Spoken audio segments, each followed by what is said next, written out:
दोस्तों, गरुड़ पुराण के बारे में तो आप सभी जानते ही होंगे। ये पुराण भगवान विष्णु की भक्ति और उनके ज्ञान पर आधारित है। गरुड़ पुराण हिंदू धर्म के प्रसिद्ध धार्मिक ग्रंथों में से एक है। ये पुराण 18 पुराणों में से एक माना जाता है। गरुड़ पुराण में मनुष्य के जीवन को लेकर कई बातें बताई गई हैं। गरुड़ पुराण में स्वर्ग, नरक, पाप, पुण्य के अलावा भी बहुत कुछ है। उसमें ज्ञान, विज्ञान, नीति, नियम और धर्म की बातें हैं। गरुड़ पुराण में एक ओर जहां मौत का रहस्य है तो दूसरी ओर जीवन का रहस्य छिपा हुआ है। गरुड़ पुराण से हमें कई तरह की शिक्षाएं मिलती हैं। गरुड़ पुराण में मृत्यु के पहले और बाद की स्थिति के बारे में बताया गया है, परंतु अक्सर इस पुराण के बारे में सुनने को मिलता है कि किसी भी जीवित मनुष्य को इसे नहीं पढ़ना चाहिए। इतना ही नहीं, अधिकतर लोगों के मन में ये भय बैठा दिया गया है कि अगर कोई जीवित मनुष्य इस पुराण को पढ़ता है या अपने पास रखता भी है तो उसके जीवन में हर समय अशुभ घटनाएं घटती रहती हैं। लेकिन दोस्तों, मेरी माने तो ऐसा नहीं है, क्योंकि आज हम गरुड़ पुराण के बारे में आपको एक ऐसा रहस्य बताने वाले हैं जिससे जानने के बाद आप इस भय से मुक्त हो जाएंगे कि जीवित मनुष्य को यह पुराण पढ़ना चाहिए कि नहीं। गरुड़ पुराण में भगवान विष्णु और उनके वाहन गरुड़ के बीच बहुत बातों का वर्णन किया गया है।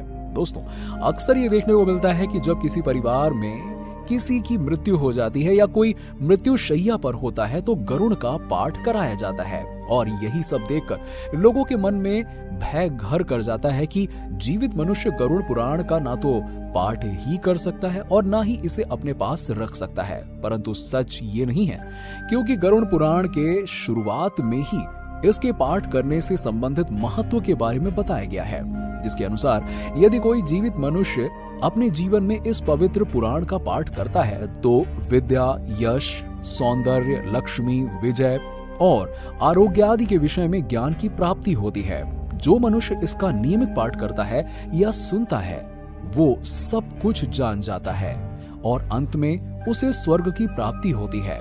जो मनुष्य एकाग्रचित होकर इस महापुराण का पाठ करता है, सुनता है अथवा सुनाता है, या तो इसको लिखता है अथवा लिखाता है या पुस्तक के रूप में इसे अपने पास रखता है, वो यदि अधर्मी है तो उसे धर्म की प्राप्ति होती है, और यदि वो अर्थ का अभिलाषी है तो अर्थ प्राप्त करता है। जिस मनुष्य के हाथ में ये महापुराण विद्यमान है उसके हाथ में ही नीतियों का भंडार है। जो प्राणी इस पुराण का पाठ करता है या इसको सुनता है वो भोग और मोक्ष दोनों को प्राप्त कर लेता है। इस महापुराण को पढ़ने एवं सुनने से मनुष्य के धर्म, अर्थ, काम और मोक्ष इन चारों पुरुषार्थों की सिद्धि हो जाती है। इस महापुराण का पाठ करके या इसको सुनकर पुत्र चाहने वाला पुत्र प्राप्त करता है तथा कामना का इच्छुक अपनी कामना प्राप्ति में सफलता प्राप्त कर लेता है। बंध्या स्त्री यानी कि जिस स्त्री को संतान सुख न मिला हो वो पुत्र, कुमारी कन्या, सज्जन पति, क्षेमार्थी क्षेम तथा भोग चाहने वाला भोग प्राप्त करता है। विद्यार्थी को विद्या, विजय गोषु को विजय, ब्रह्माहत्यादि से युक्त पापी पाप से विशुद्धि को प्राप्त होता है। इतना ही नहीं, मंगल की कामना करने वाला व्यक्ति अपना मंगल, गुणों का इच्छुक व्यक्ति गुण, काव्य करने वाला अभिलाषी मनुष्य कवित्व, शक्ति और जीवन का सार तत्व चाहने वाला व्यक्ति सार तत्व प्राप्त करता है। ज्ञानी संपूर्ण संसार का भ्रमण करने वाला ज्ञान प्राप्त करता है।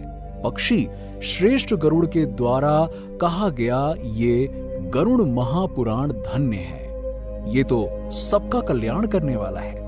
जो मनुष्य इस महापुराण के एक भी श्लोक का पाठ करता है उसकी अकाल मृत्यु नहीं होती है।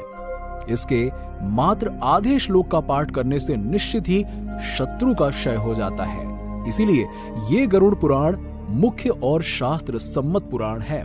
विष्णु धर्म के प्रदर्शन में गरुड़ पुराण के समान दूसरा कोई पुराण नहीं है। जैसे देवों में जनार्दन श्रेष्ठ हैं, वैसे ही पुराणों में ये पुराण हरि के तत्व निरूपण में मुख्य कहा गया है। इस गरुड़ पुराण में हरि ही प्रतिपाद्य है, इसीलिए हरि ही नमस्कार करने योग्य है, हरि ही शरण्य है और वो हरि ही सब प्रकार से सेवा करने योग्य है। ये गरुड़ पुराण बड़ा ही पवित्र और पुण्यदायक है। ये सभी पापों का विनाशक एवं सुनने वाले की समस्त कामनाओं का पूरक है। इसका सदैव श्रवण करना चाहिए। जो मनुष्य इस महापुराण को सुनता या इसका पाठ करता है, ये निष्पाप होकर यमराज की भयंकर यातनाओं को तोड़कर स्वर्ग को प्राप्त करता है।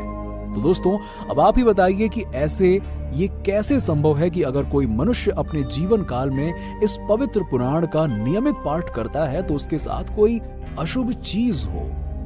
दोस्तों, आपको हमारा ये वीडियो कैसा लगा? अगर अच्छा लगा हो तो हमारे चैनल को जरूर सब्सक्राइब करें और हमारे वीडियो को लाइक करें और शेयर करें। कमेंट बॉक्स में जाकर अपनी राय जरूर बताएं। मिलते हैं आपसे नेक्स्ट वीडियो में, तब तक के लिए नमस्कार।